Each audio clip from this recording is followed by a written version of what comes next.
Good afternoon, everyone. Welcome to this Tea with ASTP webinar this afternoon. My name is Laura Kreiling. I'm here this afternoon together with my colleagues Sandra Restra and Jacopo Infanti. We are a subgroup from the ASTP survey committee, and we are delighted to be taking you through the full findings of our COVID-19 ad hoc survey. I'll be now sharing my screen with you.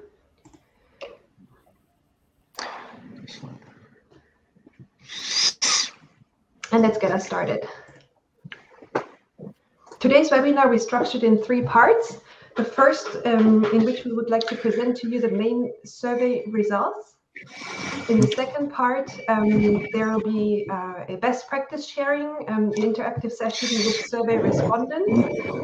And then in the third part today, we are looking to hear your questions and discuss with you questions that are coming from you in the audience. So please make sure that you're writing dedicated questions that might concern the report, or statements that you hear from the survey respondents in the Q&A part that you see on the right-hand side of this webinar platform. And if you have general comments, then please post those in the chat.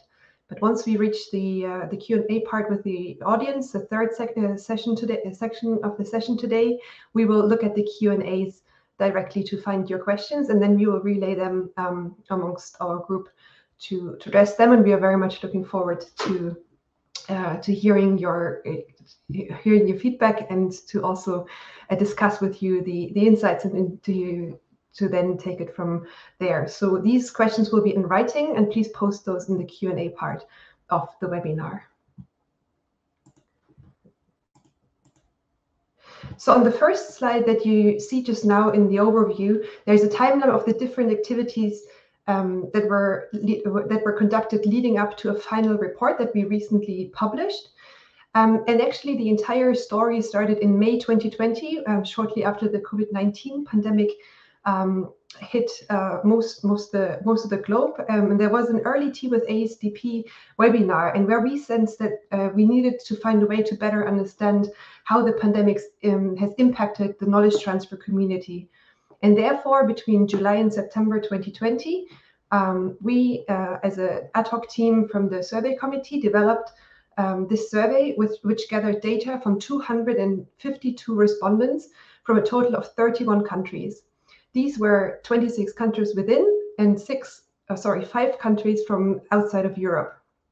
Of those respondents, 65% were or identified as ASTP members, and also 42% of them were working as a KT professional for 10 years or more.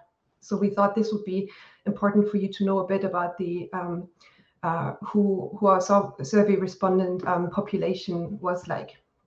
Then, as you will see from the presentation of our highlights today, the survey collected different kinds of responses, focusing, for example, on identifying and understanding better the challenges that the European and international KT offices faced during these early phases of the pandemic, the new practices that KT professionals have been adopting, and then also how ASTP as association can provide further support to its members and the KT community. Now, the report itself is the final output of the analysis that's now been published online based on this very rich data set that we gathered, which was mostly, in fact, qualitative, so open-ended answers that we have received. But in fact, it combines 3 episodes, as you can see in the center of the slide, which we created as sort of an interim product in order to publish the findings and share those as early as possible with the KT community. So these 3 episodes are now included in this final report, which is now publicly available on the ASTP website, and which you will also find the URL shortly in the chat. But with this overview, I'd now like to continue with the taking you through some of the highlights of the findings that you find in this report. On this slide here, of course, one of the first things we wanted to find out in our survey and wanted to hear from the community is how much has the work in KTOs changed since the beginning of the pandemic.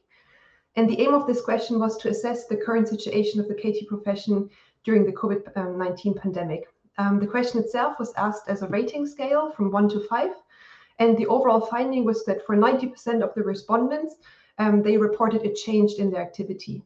On the extreme sides, 10% of respondents, which equates to 24 KT professionals, in fact reported no change in their work, and 9 professionals reported that everything had changed for them. Interesting was that for both of these categories, respondents identified coming from Belgium, Italy, Germany, and Spain. Then, of course, to drill a bit down into what exactly was the impact of the pandemic on KTOs and in which areas the KTOs were affected, we had a follow-up question, and there we learned that 71% of respondents indicated that their KTOs activities have been affected by the COVID-19 pandemic. For 18% of respondents, this actually was not the case, and for 11% that didn't know if it had an impact on their KTO or not. In terms of the areas, as you see on the left-hand side of the chart, the most recurrent and also expected consequences has been delays in project implementation and contract negotiations, which was the case for 84% of respondents, and then also delays in or cancellations of projects and contracts, and a reduction of budgets, which KTOs faced. Surprising was, despite actually this situation, as you can see on the right-hand side in the blue chart, that 56% of the respondents also identified new opportunities. And these, there was a total of 99 respondents who identified over 115 new opportunities that we gathered from the different responses. And these, for example, refer to funding or also new business opportunities. And what we find worth pointing out is that half of those funding and business opportunities were specifically COVID-19 related, and notably relating to health-related technologies and opportunities resulting from the pandemic in terms of new research projects.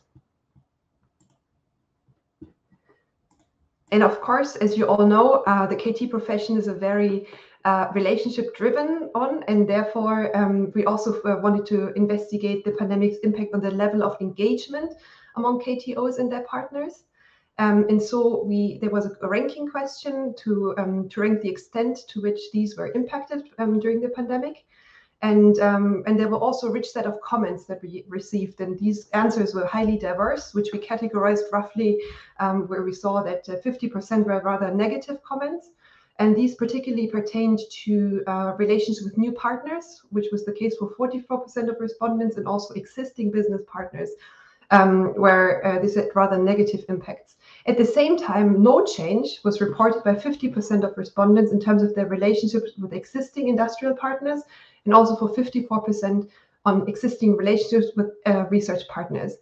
Now, there was a curious fact, in fact, that we saw in the data, which was that 11% of respondents stated that their industrial relationships actually improved during the pandemic. And we think that this was mainly due to new opportunities for collaborating because of the COVID-19 emergency, as we could see from their answers. And with that, I would like to hand over for the next part to my colleague, Jacopo. Thanks, Laura. We continue from here. As you can see in the slide, another topic investigated in our survey is about the challenges faced by KT professionals. This question aimed to understand the areas of work which were particularly challenging during the pandemic period. We received a lot of responses, so we identified and clustered them in 3 main groups, as highlighted in the graph. So KT core activities, organizational level, and individual level. In each group, the responses were further subdivided into distinct categories, so the percentages could seem a bit low, but it's normal since we assigned several labels. Next slide, please.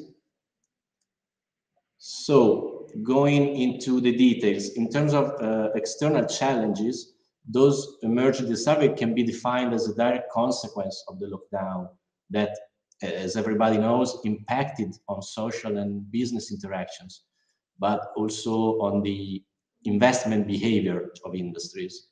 Because of this, 13% of respondents identified industry interaction and or investment as a challenge, while others have indicated the networking as the strongest challenge. Also getting access to funding, of course, other than for COVID-19 related technology, was also considered a major challenge by the respondents. And the lockdown also had consequences on the interaction with the researchers. So in terms of internal communication, we can say, and also in the advancement of several projects. You can see the labeled projects on hold delays with 4% of the answers. Next slide, please.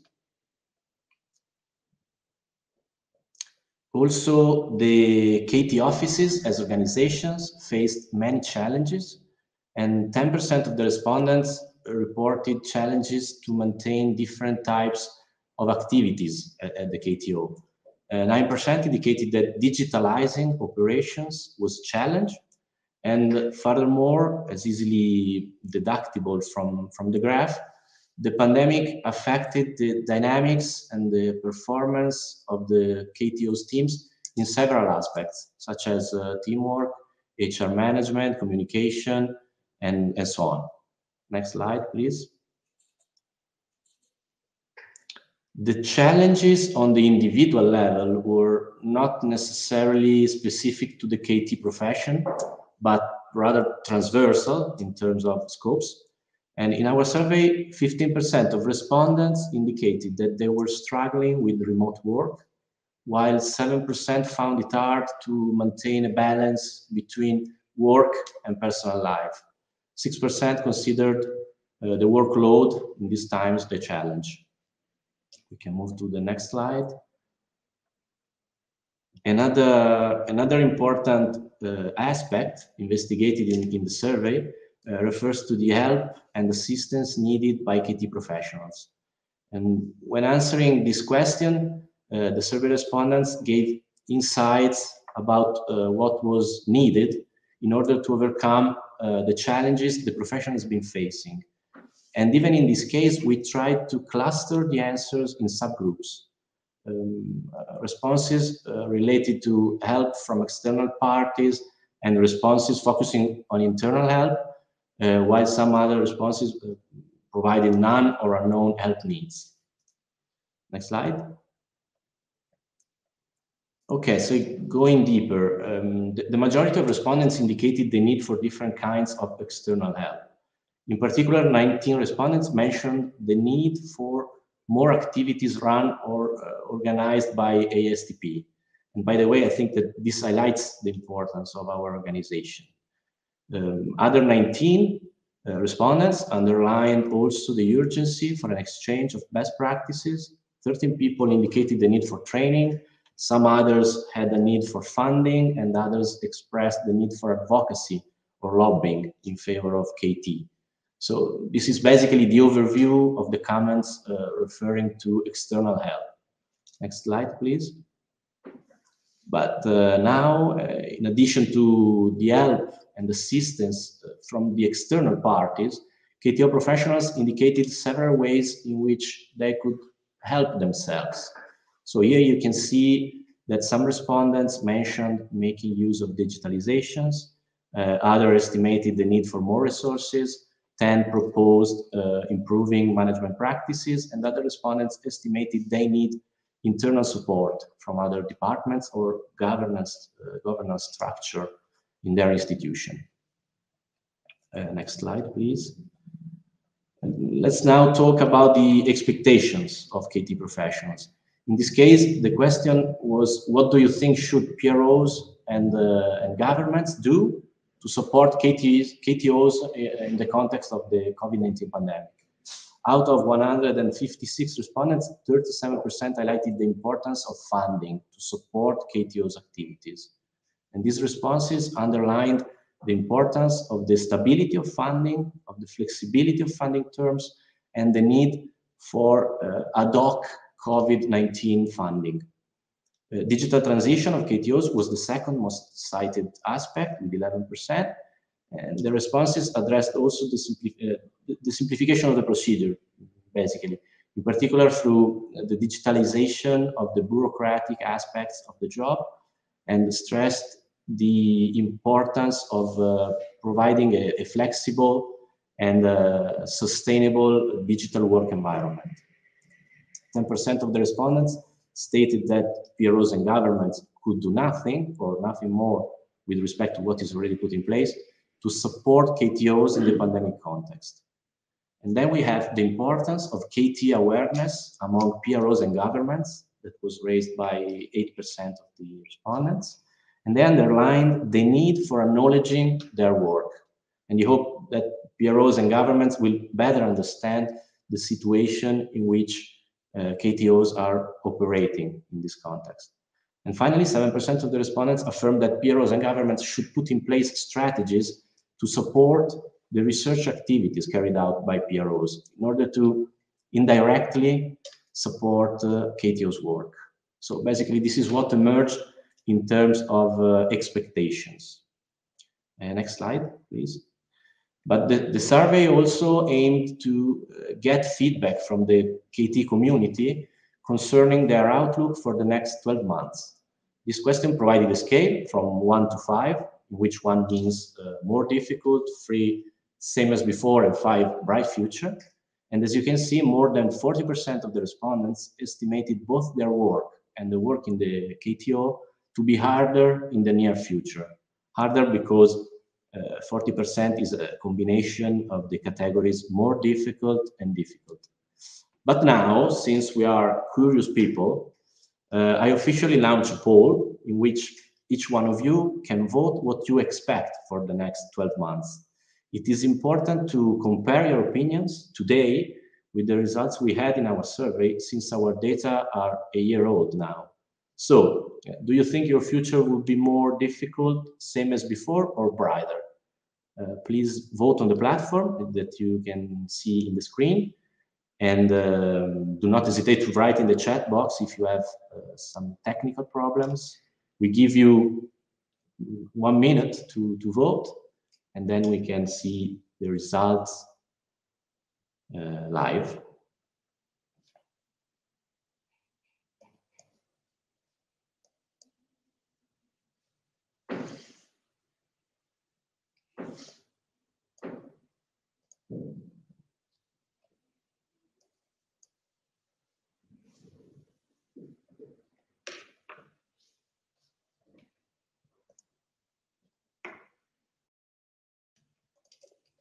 I'm not sure whether you are voting or not, but we have to wait 1 minute in order to have your feedbacks, and then we can close the poll and see the results. I hope you are voting. We can wait some more seconds.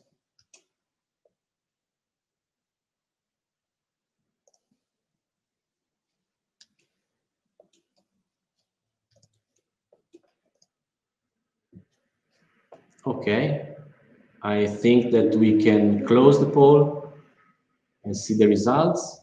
Okay, so difficult, 21%, same as before, 42%, good future, 28%, and bright future, 7%. So basically there is no majority, but we have almost 43% voters that stated same as before. The future will be same as before, and the optimistic wins with the good future and bright future, with another 35%. So we have an optimistic audience today. So thank you for voting, and now I leave the floor to Sandra Resta. Thank you. Thank you, Jacopo. Next slide, please. So in the survey, we have also inquired about what the KT community was doing more and less during the pandemic. And it is not surprising, as you can see in these charts in dark blue, that most of the answers were related to the lockdown itself. And as mentioned for other topics, this is not strictly related to the KT profession, but something more general in the professional world. Our community, like many others, was doing more online meetings and working from home and doing less face-to-face meetings, participating to events and traveling. And these restrictions, when it comes to moving around, had an impact on other activities that are more knowledge transfer related, such as, for example, networking with both internal and external partners. As you can see, 10% of the answers indicated that they were doing less networking, both with the researchers, which impacted on the inflow of activity into the office, invention disclosures, scouting activities. There were many people answering that those activities were less present during the pandemic.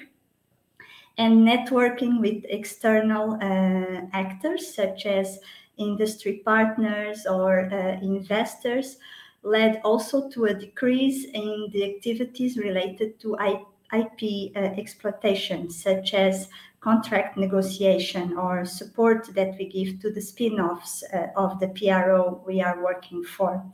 What is interesting is that some of these activities were also being done more by some offices.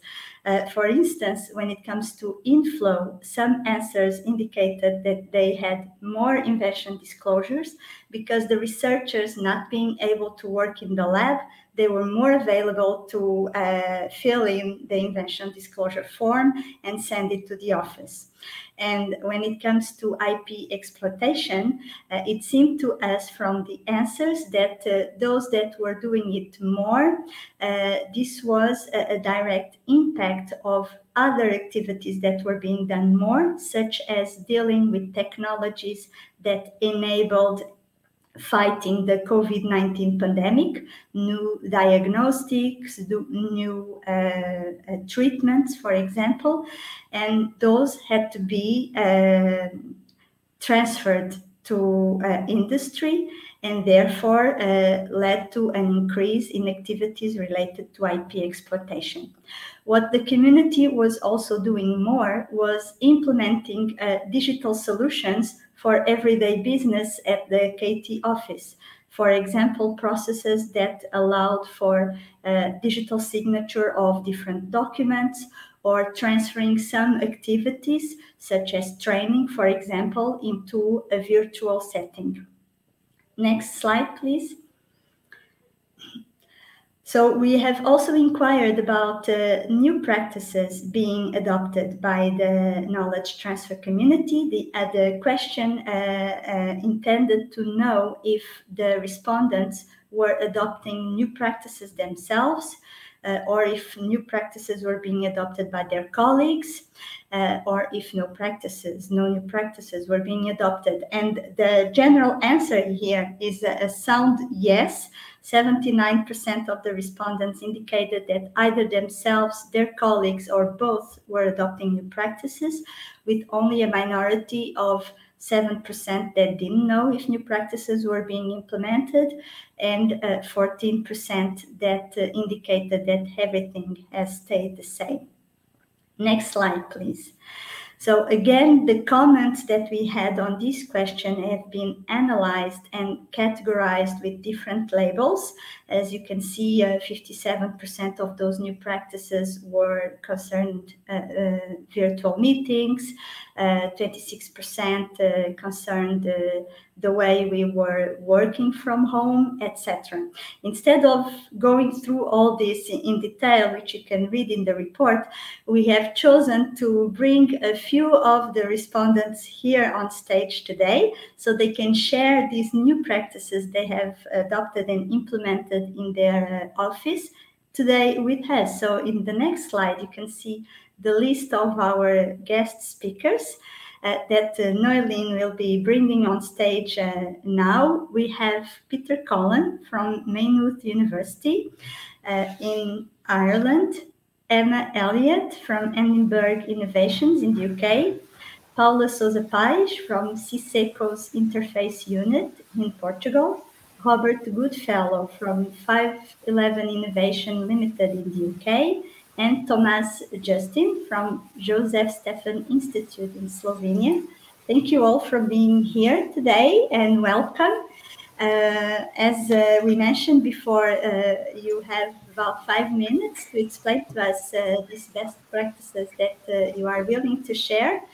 And we ask the audience, as before, to just put on questions you might have for our speakers and about the report on the Q&A part of the chat, so that we can relay them here later on during the Q&A session. So now to Peter. Please, Peter, the stage is yours. Thank you, and thank you for the invite and inviting me to speak here. I mean, I guess I responded along the vein that TTKT as a profession is changed, very much changed by COVID-19, and how we do things is very much changed in terms of how we address the actions of TTKT. And I suppose in many ways TTKT can be seen as at the pointy end of a stick in terms of we are feeding off the research flow, the research workflow that has undertaken within our institutions, and we're taking those disclosures, we're turning them into patents, we're turning them into technology packages, and then we're pushing them out the door as spin-outs or as licenses and so on and so forth. And what COVID has certainly shown to me is that because of the research activity completely changed, and the dynamics of the research activity in our organization completely changed, and therefore, you know, the deal flow changed. Not the level of activity, we were still very busy office and whatever else and busy, but we had to become very busy at doing much earlier stuff in terms of the pipeline. So go much further back in the pipeline, much further back into how the projects are planned and designed, and look at how we drive impact in what we're doing, right? So impact, you know, from a measurement point of view, the way we are measured in our office, we're measured against certain KPIs, and those KPIs are like things like patents or license agreements or collaboration agreements involving industry and so on and so forth. And they're very blunt measurements of impact. They're measurements of impact that are driven by, in some ways, the largest funder pays. So in other words, if we deal with large multinational companies and whatever else, the effort required to invest in a project involving those guys is the same effort that's involved in involving a smaller company and so on. But smaller companies are our bread and butter employers in the local regions, and I'm sure that's exactly the same in your local regions as whatever else. And so when we look at how is the university going to have impact, then we have to look at how we help our smaller companies come out of the COVID scenario. How do they innovate out of COVID? And so in doing that, rather than supplying them with you know, COVID-19 or supplying industry with COVID-19 types innovations, which, you know, we're short of in the university, but what we're not short of is expertise in digitalization, as people have talked about here. We're not short of people who have experience in design innovation and design thinking and so on, and we're not short of good, strong links into our local funders, our local innovation agencies. And so what we did was worked very closely, and like our office helped one of our research groups called the Innovation Value Institute, which traditionally has looked at the impact of IT systems and digitalization in large organizations. But those large organizations look very inwards. They were very concentrated and focused on how they help their own employees you know, live through the COVID scenarios, whatever. And so they themselves had to think about who is their new audience. And so we helped them work through that and work in closely with design innovation, design thinking people in our university, and then also the business school. And we brought in two of the local development agencies, and we created a program called Rethink Redesign. And Rethink Redesign was about helping companies redesign how they operate from a business model point of view, so that we're not actually supplying them with new technology. We're not helping them innovate from a technical point of view, but we're trying to help them innovate from a business model point of view. So where we can have actually direct, immediate impact on how they do things. You know, technology, the licensing of technology or the spinning out of technology is a long-term play. It's a roadmap play. Whereas if we can help them work through some of their business model innovations, whatever else, we can have a direct, immediate impact. And so that's been a very well-received program. We've worked with mostly small and medium-sized companies in our region on that. And then leading out of that, then I have worked very closely with one of our development agencies to develop 2 programs. One is around what we call a digital innovation voucher. And again, it's not about us supplying digital technologies into a company, but it's how best they can leverage the digital technologies that they may actually have already, right? That they're not using very well. And so bring that through. And it's not about giving them Excel training courses or Word training courses, whatever else. It's about how they can, from end to end, use the digital technologies they already have, leverage the expertise there is within the university, and use that then to have an impact on their supply chain and how they manage the supply chain and whatever else, even as a small company.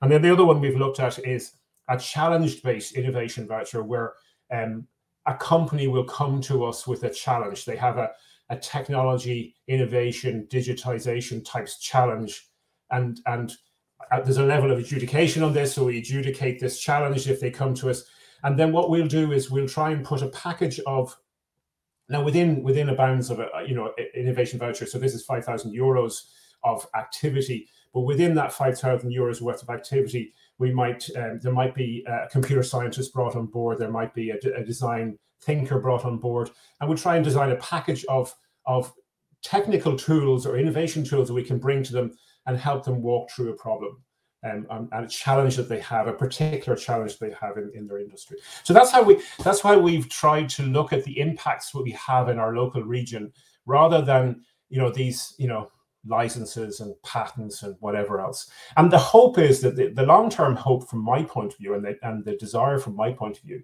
is that rather than the university being viewed as these as a grandfather of mine once described, overeducated blackguards working in this ivory tower of the university, right? That the university is seen as somewhere where somebody can come and have a problem solved. And that's what we want to achieve. Thank you so much, Peter. That's really interesting new practice that we are seeing here, being much closer to the small companies that you have in your environment. That's really, really nice. Thank you so much. And now to Emma, that will be talking us about remote teamwork and what good practices you have implemented at Edinburgh Innovation when it comes to that. Emma, please, the stage is yours. Thank you very much, and thank you also for the invitation to speak. As has just been mentioned, so my my kind of best practice element of this is around the kind of working from home, the work-life balance, the fact that we all had a swarm of researchers sat at home unable to get into the lab, who all suddenly decided that tech transfer and consultancy was suddenly something that they could do because they had the time.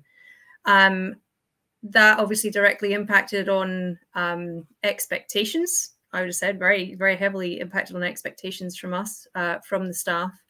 But that kind of fell on people who had very different personal situations at home that they then had to cope with to deliver those outcomes for our research communities. And that has been, I think, very difficult for everybody, no matter what situation you found yourself in. My own personal situation is I manage a team of 5. I have 2 young kids. I have a 5-year-old and my little one's about to turn 3. You can't leave them in a room by themselves, permanent supervision, or the house falls apart. But I also had, team members and colleagues at home who had parents and family that had fallen ill with COVID, that were hospitalized. People had lost people during the pandemic and were potentially sitting at home by themselves. So how did we kind of rally around and support staff during the ongoing pandemic? So in my response to the survey, I had mentioned that we had set up regular weekly meetings with our heads of business development. This was basically split into 2 sections. We could kind of have, first section was almost like a check-in on everybody. Is everybody okay? Is everybody coping? Does somebody want a one-to-one with a more senior member of staff? Bit of a kind of mutual moaning, complaining, I'm facing the same situation, you're not alone, kind of solidarity type session. And then we would go into any kind of immediate updates directly from our heads of business development that needed to flow down from a more senior level. So they've been a rolling weekly occurrence that are actually very popularly attended by the staff, and they have been appreciated. For the managers, we also, we did used to have one-to-ones with our staff anyway, but these were properly scheduled in the calendars, and staff were given the option of switching that to a discussion about work to actually a kind of 45-minute discussion about their personal circumstances if they wish to do so. And we would have a catch up on work at some other time. So that was really an open time for the staff to have a one-to-one directly with their line manager to talk about what they wanted to talk about every couple of weeks. For my own team, I've also had a kind of further weekly check-in, so we can highlight IT issues. If anyone's having any problems with Wi-Fi, any kind of, you know, impacts on working from home. And there was a bit of a group brainstorming session to see if we could find a solution that might work for everybody. And people could try out different things and feedback to us. Our company also kind of set up a well-being committee. So we used to have like an employee group forum meeting, but that switched focus to actually being a well-being committee. You know, how do we best support staff? What should we be doing? What do people need more of? What do they need less of?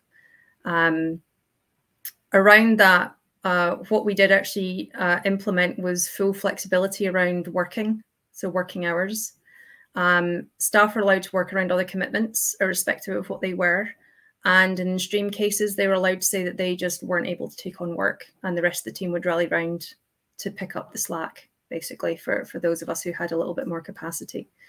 We were also, our CEO authorised us all to be able to apply for £100 to be able to spend on whatever we wanted to improve our working from home situation. So a lot of people put that to standing desks, obviously for health and well-being reasons, or a proper office chair that would support, you know, posture. I know mine isn't very good at the moment, but support, you know, basically anything that could make the working from home situation a little bit better, you know, a little bit better. Some people wanted printers.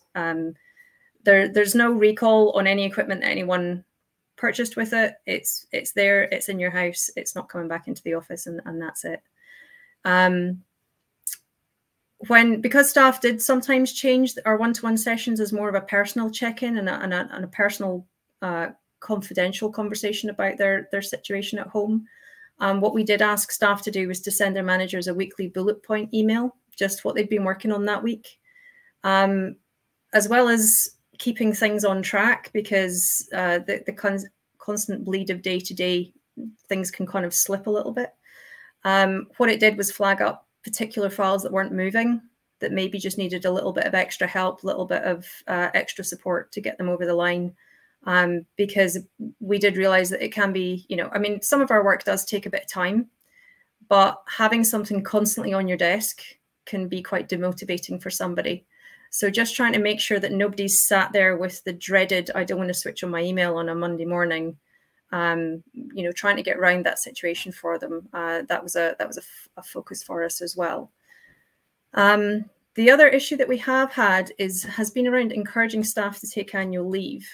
Now, I know that different countries have had different restrictions and everything, but what we found was that people were trying to hold on to annual leave in case the restrictions changed, so they could go on holiday, and they didn't want their holiday and their annual leave to be spent in their house where they'd been forced to sit. But trying to actively encourage staff to take that time away from the screen, to physically disconnect the laptop, switch your phone off, don't open the laptop at all. Whatever happens, we'll sort it out when you come back into the office, because the work's always going to be there. Those were the kind of processes that we've implemented, and we are continuing to go back to the office now on a hybrid basis.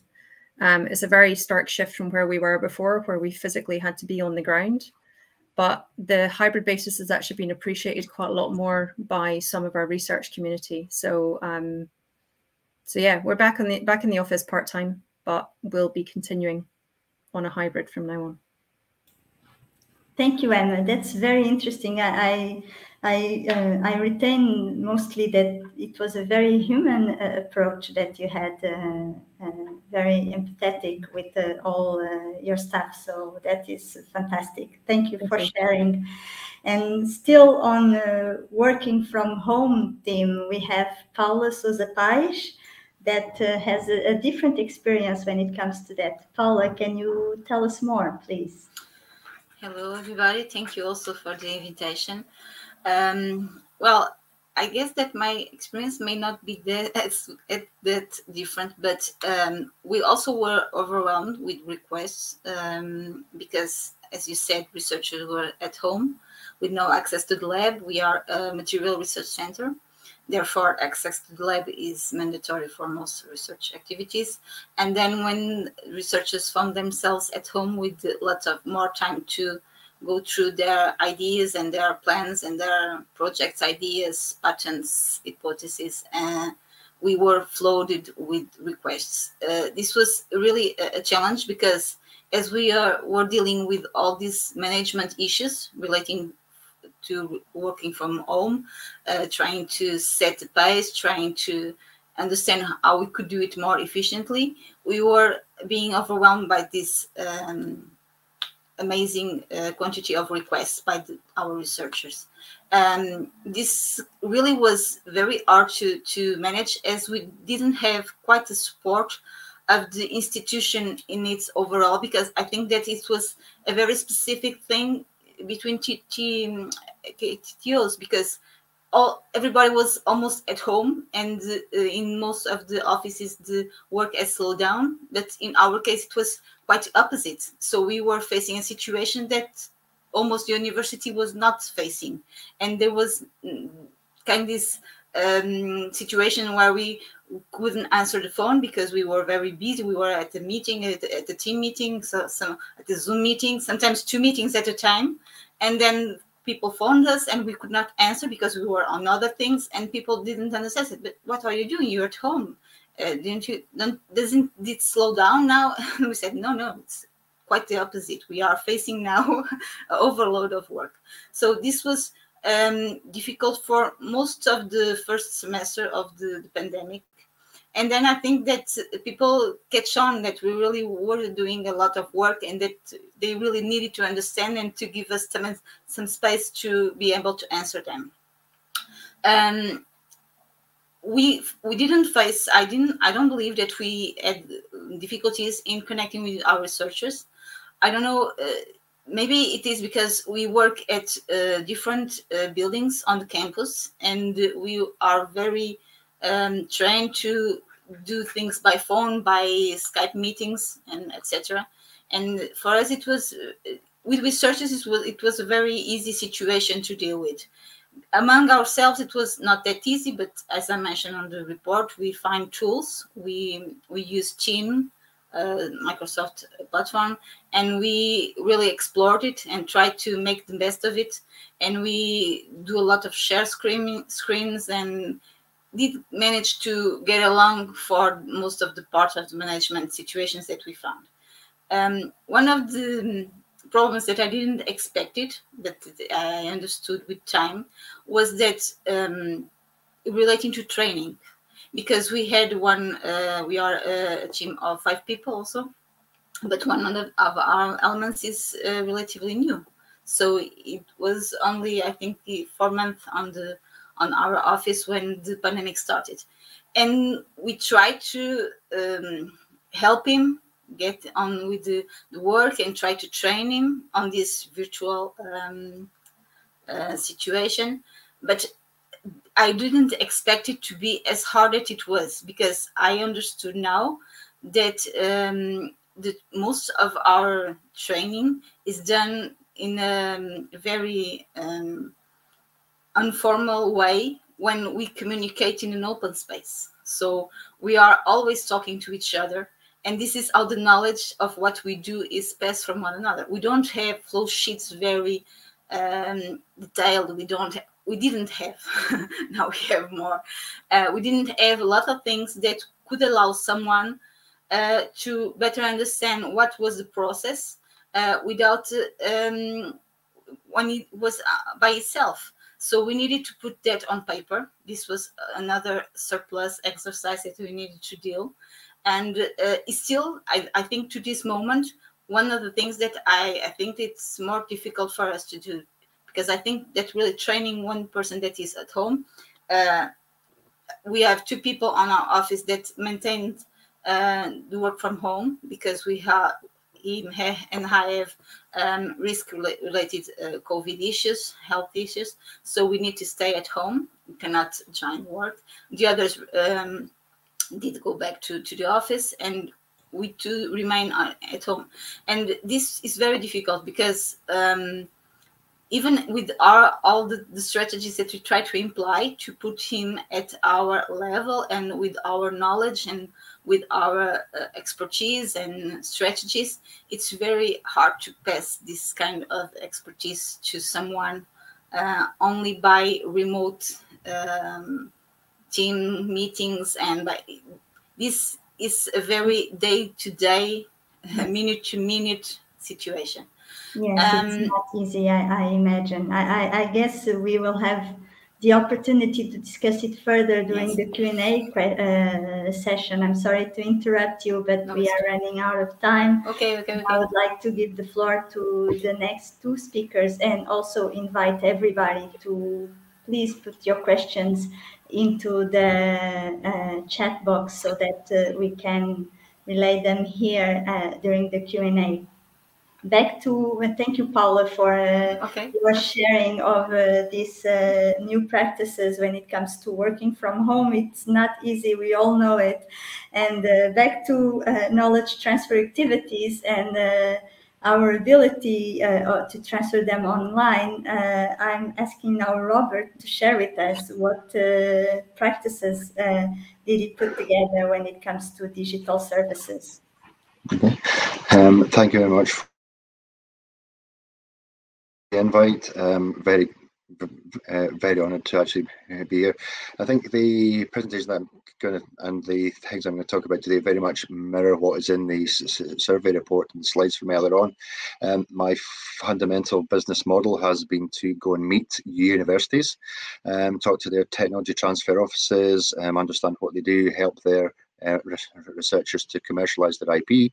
That's based on pretty much a lifetime in technology transfer at Heriot-Watt University in Edinburgh. So really, what happens when everybody shuts their doors and is now working from home? So that's sort of what this is about. It's been an absolutely huge change for my organisation over the past year. I think I became involved in this originally through working with a colleague in the States on a project where we were looking to license technologies from universities in Scotland to companies in the United States within life sciences. So taking patents from the university sector, going out, meeting those companies at exhibitions, conferences, but now having to change that to a digital model using the same approach. We still had a list of contacts. But myself and my colleague Bob Crichton in the States got together just at the start of the coronavirus pandemic and thought, well, how can we do this better? I think with the use of technology such as Teams and Zoom as well, and the opportunity to put people into breakout sessions to discuss topics. We set about recruiting a number of other consultants across the globe using a network of people, sources such as LinkedIn as well, so it's been very useful, and Twitter, and we've built up to now 16 consultants ranging from the west coast of the US to the east coast of Australia, covering subjects ranging from life sciences right through to design thinking and research and development policy. So we have staff, as said, in US, Canada, Chile, Mexico, Singapore, Australia, Scotland, of course, myself, and one in Ireland and Germany as well, to sort of cover all the different. That team's experience in startups, spin-outs, IP management. And during lockdown, we built a virtual incubation program where we ran a competition to bring in people from early stage startups within the food and drink and healthcare and medtech sector, put them through a 6-week training program that each of my colleagues provided a particular session in. In some cases, one of us would speak about intellectual property, the next week about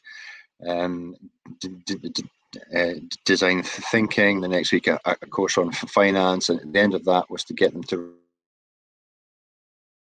business plan and then present that in a 5-minute pitch to a panel that we made up from our own colleagues as well. So instead of doing that in an actual classroom environment on campus, we switched it around to do that online.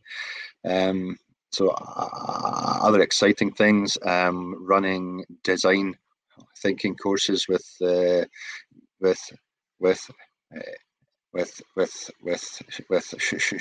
Tshwane University in South Africa, but actually running these between my colleague in Australia, as his expertise is there, and design thinking.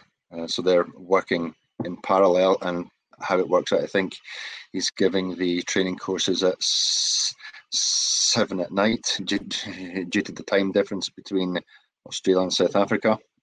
We've had some very interesting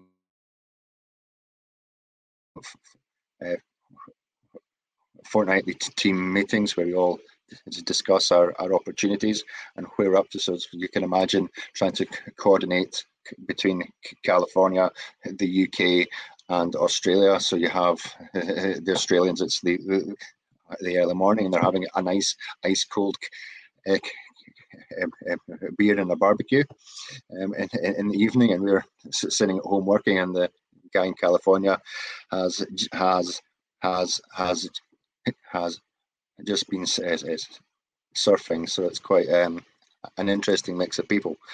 I think the main benefits of it is that it proves that it is possible to actually do things online. It's difficult, you have to persevere with it. I think the relationships are slightly different, in that you do lose that sort of personal aspect, and it becomes a little bit more forced sometimes. But I think we are planning on getting together at some point to talk through our opportunities as well. So I'm happy to take any questions, because I know we are quite short of time. Thank you, Robert. That's a very great example of transferring from on campus to online. I love the expression of all these activities. It's not easy to put things in virtual mode. I agree, I've tried, and it's a great experience that you have here to share with all of us.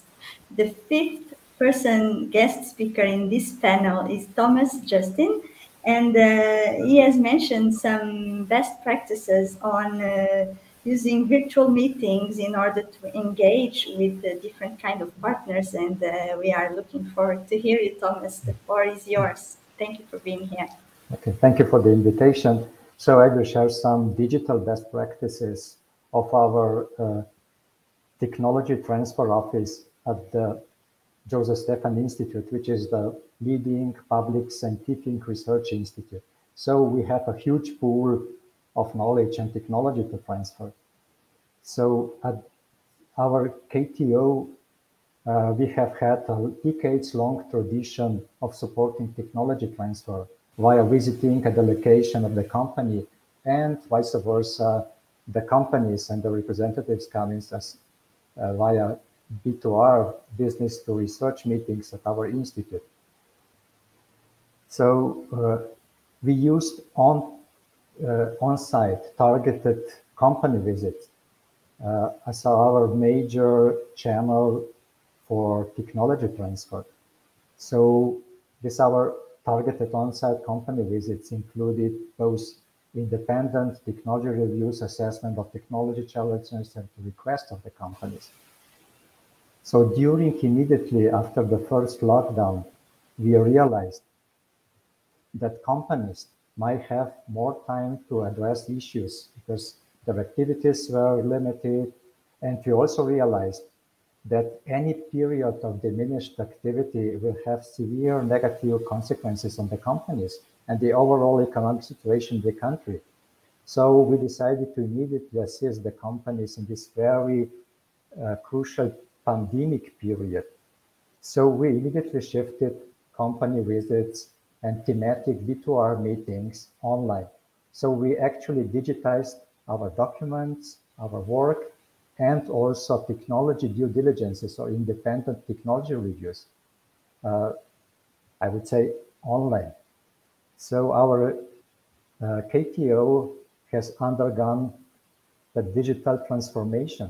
So actually adopting of new practice and going digital. And at the same time, in parallel, we also developed the role of Digital Innovation Hub because our KTO, so Knowledge Transfer Office, is also a Digital Innovation Hub. And also during this time, the role of Digital Innovation Hubs was reintroduced, and also on the European level, not only on the regional level. So our DIH is also a E or European DIH candidate. So we did double job. First, we digitized our business, and then we really, with our expertise, we supported the digital transformations in the companies.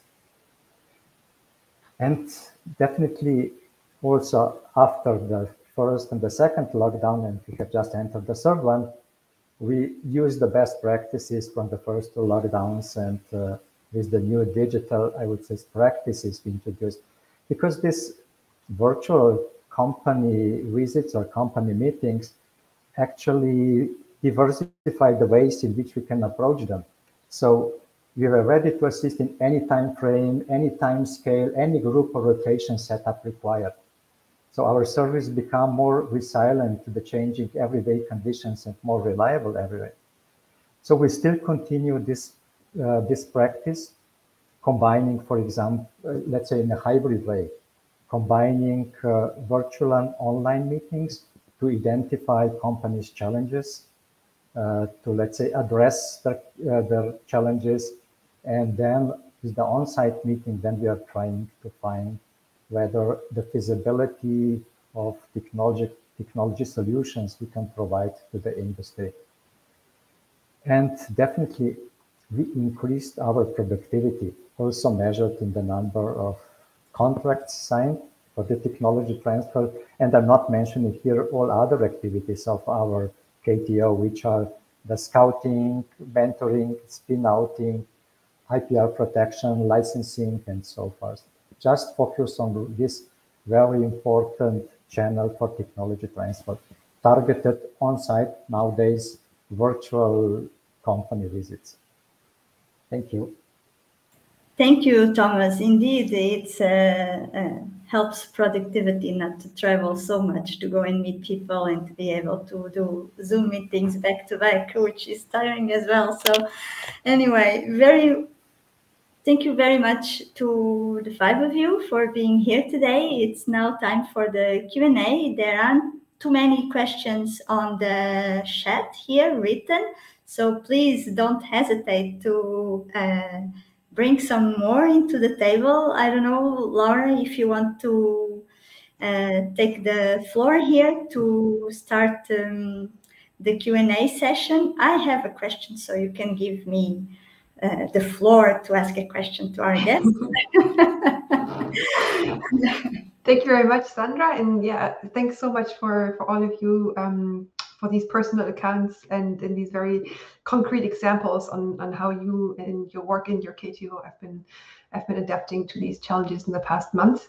I'm seeing a question for Peter in the chat from Charlotte Ruben from LSE, and she's asking, how do you attract companies to use these schemes that you outlined? I guess she's referring to the schemes that you set up with the local agencies for these SMEs that you mentioned. And Could you maybe go in a bit more detail on that? And that's an excellent question, because it is really true, our local agencies. So that, you know, the first people we're actually working with are our local agencies, are the local development agencies. And we are not the ones who own the initial relationship with the SMEs. We have to go through well, it's not so much we have to, but the best way to get access to the SME cohort is to go through the agencies.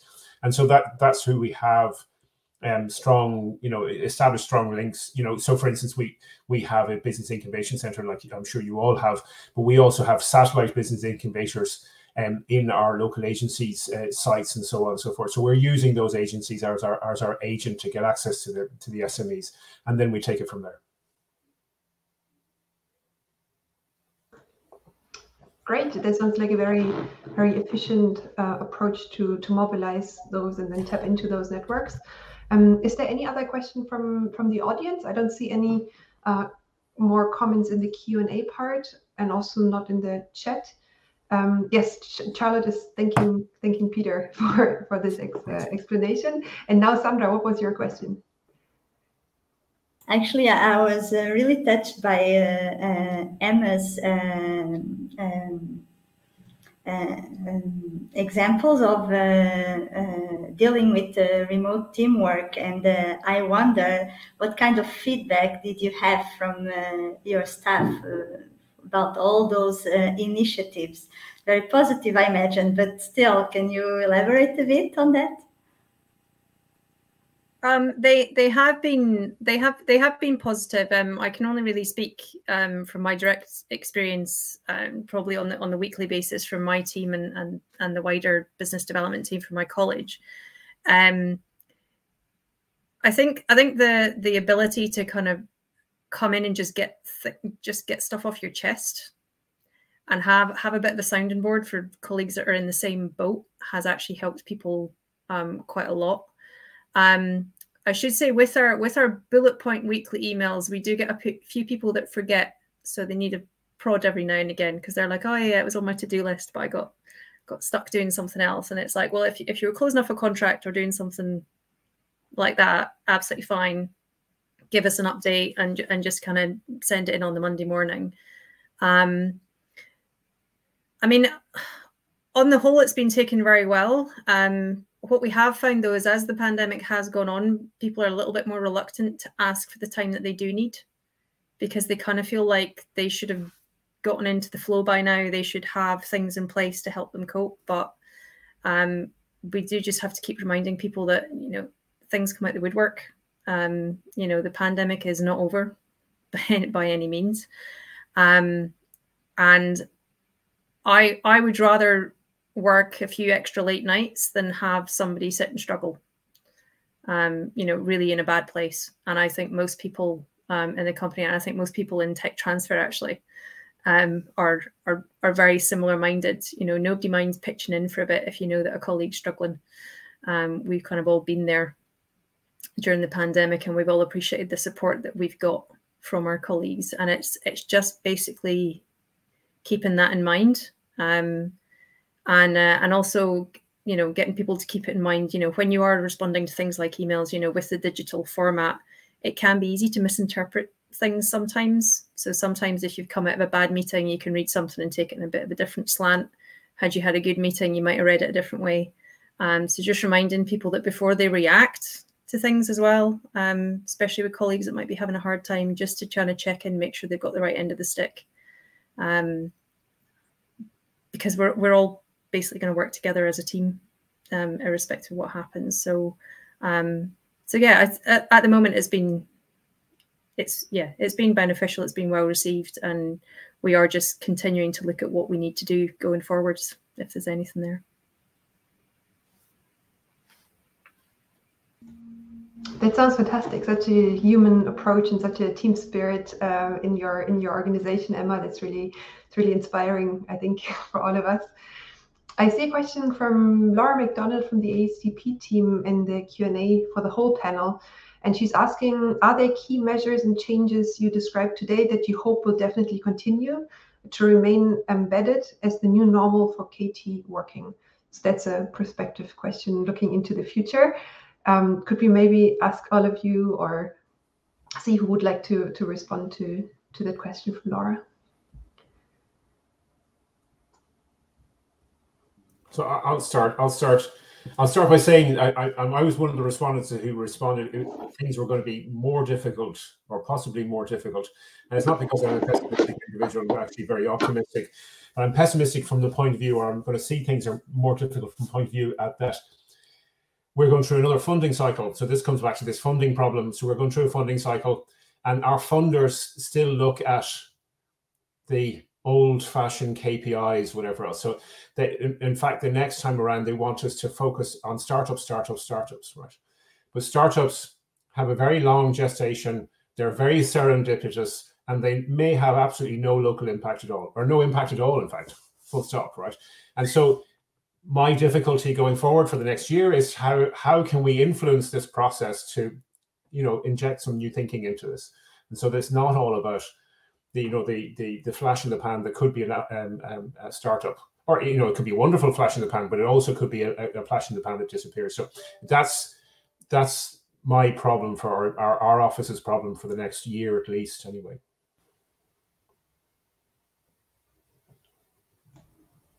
Yeah, interesting. That brings a good perspective on these external demands on KTOs. Yes. and how these will change. I don't know, Robert or Paula, do you have a comment on this? Yeah, I think for myself, it would be about the ability to scale, I think, and to do it relatively easily because of the digital technologies that we've all had to adopt throughout the lockdown period. It has made things a little bit easier, but has also made things a bit more difficult when you, for example, don't turn on your microphone and these kind of things, but that happens. I think also being able to respond from, in the case of the UI Global team, is from an international dimension. I think before lockdown, it was very much looking at local sort of challenges within Scotland or the UK. And I think working with a wider organisation and and people who have different international experiences has certainly been a bit of an eye-opener on the challenges elsewhere.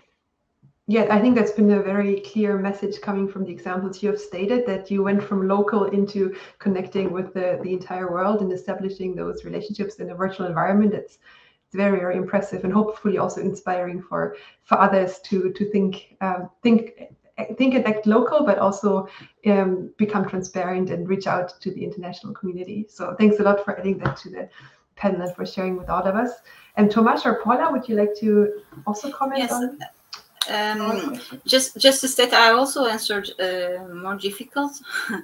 It was not my perspective some month ago, but now the national situation in Portugal changed it.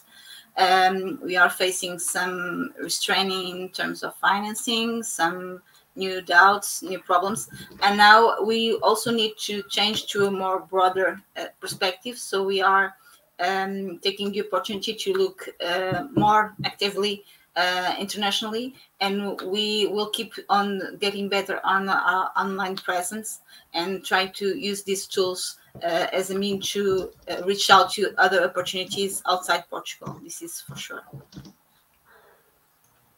Yeah, pretty much the same. We will also use all these good practices also to profile and let's say sharpen our role as of a digital innovation hub, or the European Digital Innovation Hub. So we are now moving, let's say, from a regional perspective to across the border.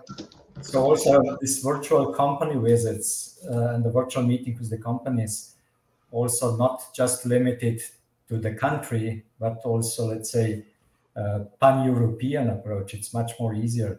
And during this pandemic situation, we were also quite successful in providing new funding that might help both researchers and the industry. So with the European Investment Fund and the Development Bank, we established a Central Eastern European Technology Transfer Platform and the Venture Capital Fund for proof of concept phase. So this would help, I mean, both as a digital innovation hub or the knowledge transfer office, using the best practices from the lockdown to continue in the future as well. That sounds very exciting. Fantastic that these instruments and mechanisms are being established to on the Eastern European KD community and to bring in this pan-European aspect. That's fantastic. Thanks so much for sharing with all of us these examples, yes. Thomas. And bringing 100 million euros for the proof of concept phase, this also counts. Yeah, we're excited to see in the future how that will yes. Play out and increase the visibility of offices and their activities and new companies coming out of that. Great. Are there any other questions from the audience? I don't see any more in the chat. I see that we are 15 minutes over time. Any of the panelists would like to maybe make a concluding statement or anything that they are taking away from our discussion today, and then I would propose to wrap up and let you all have a great continuation of your afternoon.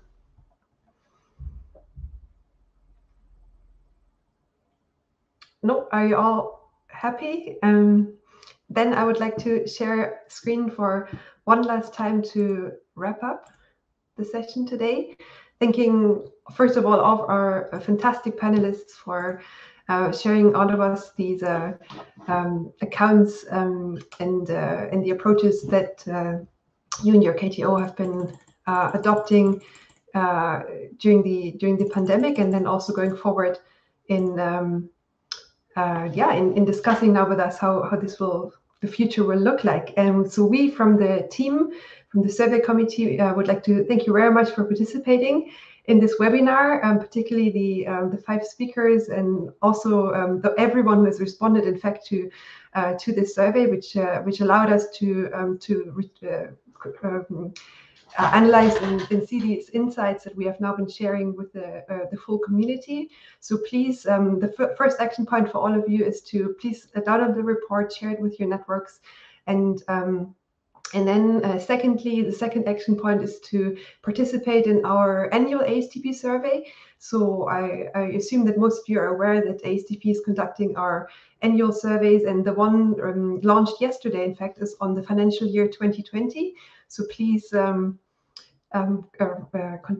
participate in the survey, and we will be delighted to be sharing the results of our financial year 2019 survey shortly.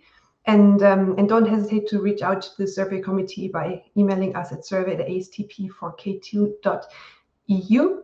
And with that, I'd like to close the webinar today. Thank particularly Sandra and Jacopo from our team, but the full survey committee who we've been talking on behalf, as well as the ASTP headquarter team, who has been a fantastic support in putting the report in the different episodes and also this webinar today together. Thank you very much to all of you. Stay safe, most importantly, and all the best for the coming months and in this pandemic, which unfortunately still if we are all facing at the moment. So stay optimistic, stay positive, and reach out to us in the survey committee. Thank you very much, and